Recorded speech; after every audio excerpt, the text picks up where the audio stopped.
आपण बघितलंय, दोन्ही बाजू तुम्ही ऐकलेल्या आहेत. एक गोष्ट नक्की आहे की सुरक्षा परवानग्यांसाठी जनरल नरवणे यांचं पुस्तक गेले वर्षभर वाट पाहतंय, ही फॅक्ट आहे. त्याला परवानगी मिळाली नाहीये, ही सुद्धा फॅक्ट आहे. त्याच्यामध्ये काय आहे हे आपल्यासारख्या सामान्यांसमोर आलेलं नाहीये, ज्याचा एका नियतकालिकामध्ये उल्लेख होतो. राहुल गांधी त्याचा दाखला देतात.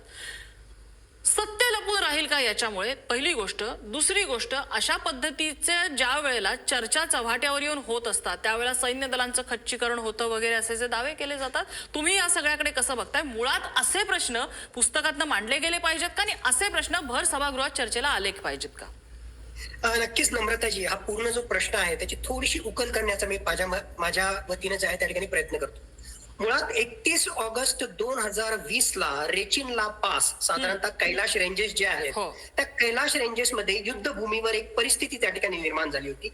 आणि त्या परिस्थितीच्या अनुसार जे त्या पुस्तकाचा दाखला देऊन राहुल गांधी यांनी सांगितलं, आणि कॅराव्हॅनच्या मॅगझिन मध्ये हे सगळं त्या ठिकाणी आलेलं आहे की 4 चायनीज टँक्स जे आहेत ते भारतीय हद्दीमध्ये त्या ठिकाणी घुसत होते. मग तेव्हाचे नदन आर्मी कमांडर यांनी तेव्हाचे आर्मी चीफ यांना कॉन्टॅक्ट केला. आर्मी चीफनं रक्षा मंत्री, त्याचबरोबर national security adviser, foreign minister आणि तेव्हाचे चीफ ऑफ डिफेन्स स्टाफ यांच्याशी कॉन्टॅक्ट केला. आणि ऑलमोस्ट 1.5 ते 2 तास त्यांना जे आहे योग्य अशा प्रकारचा त्यांच्याकडून निर्णय मिळाला नाही. आणि ऑलमोस्ट 1.5 तासानंतर आप जो उचित समजे वो कीजिए अशा प्रकारचा जो आहे राजनाथ सिंग यांनी चीफ ऑफ आर्मी स्टाफला मेसेज दिला आणि त्याच्यानुसार जे आहे कारवाई त्या ठिकाणी केली. अशा प्रकारची परिस्थिती त्या कॅराव्हॅन मॅगझिनच्या त्या आर्टिकल मधून समोर त्या ठिकाणी सांगण्यात आली. बघा, तुम्ही काँग्रेसचा चष्मा घातला तर या सगळ्या परिस्थितीमध्ये जे आहेत कशा प्रकारे सरकार चुकलं 1, 2, 3, 4 असे 10 मुद्दे तुम्हाला मिळतील.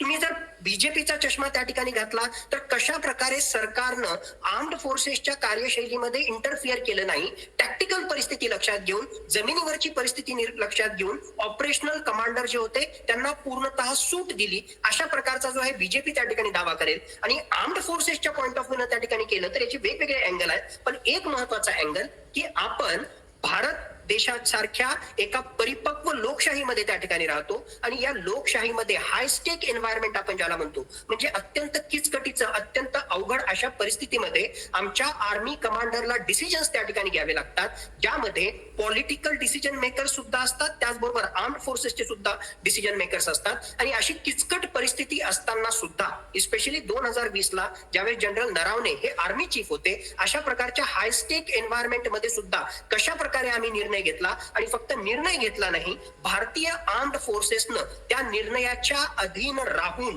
काही अंशी रिस्ट्रेंट राखून अल्टिमेटली आपल्याला जे साध्य करायचं होतं ते कशा प्रकारे साध्य केलं हे दाखवण्याचा त्या ठिकाणी प्रयत्न होता. म्हणजे मिलिटरी डिसिजन मेकिंग मध्ये किती किचकट प्रक्रिया त्या ठिकाणी, कुठले वेगवेगळे एरियाज असतात आणि कशा प्रकारचा ग्रे झोन आहे हे सांगण्याचा त्या ठिकाणी प्रयत्न होता. आता तुमचा जो मूळ प्रश्न आहे त्या 2 प्रश्नांकडे मी त्या ठिकाणी येतो. पहिली गोष्ट, आर्म्ड फोर्सेसचा कुठलाही अधिकारी रिटायर झाल्यानंतर त्याला जर कुठल्या गोष्टींमध्ये जे सहभाग घ्यायचा असेल किंवा पुस्तक त्या ठिकाणी लिहायचं असेल तर त्याच्यासाठी काही नियमावली आहे. मुळात तुम्ही ऑपरेशनल डिटेल्स त्या ठिकाणी देऊ नये, त्याचबरोबर इंडियाची म्हणजे भारत देशाची सिक्युरिटी कॉम्प्रोमाइज होईल अशा प्रकारचं जे आहे कुठली माहिती तुम्ही त्या ठिकाणी जे आहे डिक्लासिफाय करू नये, सांगू नये असं त्या ठिकाणी अपेक्षित असतं. आणि त्याच अनुषंगानं एका कुलिंग पिरियड नंतर त्यांना जर पुस्तक त्या ठिकाणी लिहायचं असेल किंवा काही त्या ठिकाणी प्रकाशित करायचं असेल तर ते करू शकतात. पण एक प्रक्रिया आहे आणि त्या प्रक्रियेच्या अनुसार जोपर्यंत एमओडी त्याला क्लिअरन्स देत नाही, मिनिस्ट्री ऑफ डिफेन्स क्लिअरन्स देत नाही, तोपर्यंत त्याला पुढे त्या ठिकाणी जाता येत नाही. मग ते मुख्यतः काय पाहतात, ऑपरेशनल डिटेल्स तर डायव्हर्स त्या ठिकाणी होत नाहीत, सगळ्यात महत्वाचं नॅशनल सिक्युरिटी तर त्या ठिकाणी कॉम्प्रोमाइज त्या ठिकाणी होत नाही.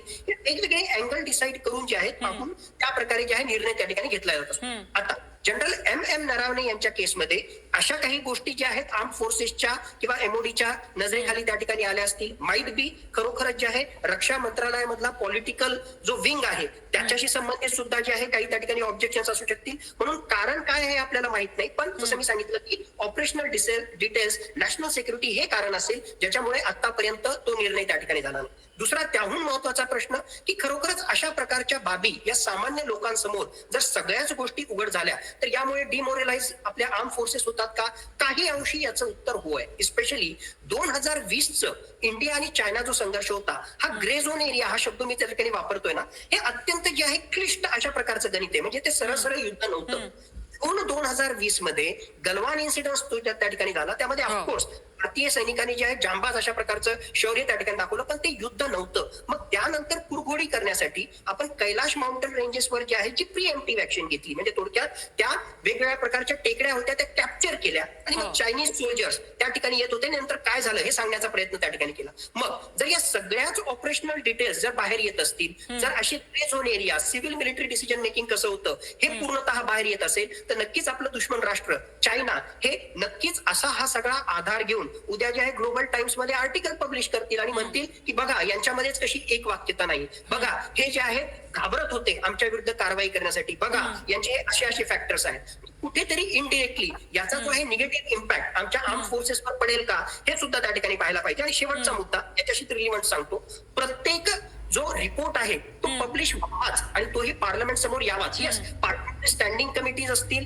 जसा बोलताना उल्लेख त्या ठिकाणी आला की काही जे आहेत मीटिंग्स मध्ये काही महत्वाच्या स्टेक होल्डर मध्ये ही सगळी माहिती बाहेर येऊ शकते, परंतु लाईव्ह टेलिकास्ट मध्ये या सगळीच्या सगळी माहिती त्या ठिकाणी यावी का, हा ज्याचा त्याचा, मी जसं सुरुवातीला सांगितलं तुम्ही कुठला चष्मा घालता यावर डिपेंड आहे. 1962 भारत चायना युद्ध त्या ठिकाणी झालं आणि हेंडरसन ब्रुक्स रिपोर्ट जो होता खरंय. तो सुद्धा एवढ्या वर्षानंतर जो आहे पूर्णतः डिक्लासिफाय झाला नाही. म्हणून सगळ्याच गोष्टी ज्या आहेत बाहेर येतील, बाहेर येऊ शकत नाही आणि येऊही नये. जसं तुम्ही सांगताय तसं मला हनुमंत पवार यांना प्रश्न आहे. हनुमंत पवारजी,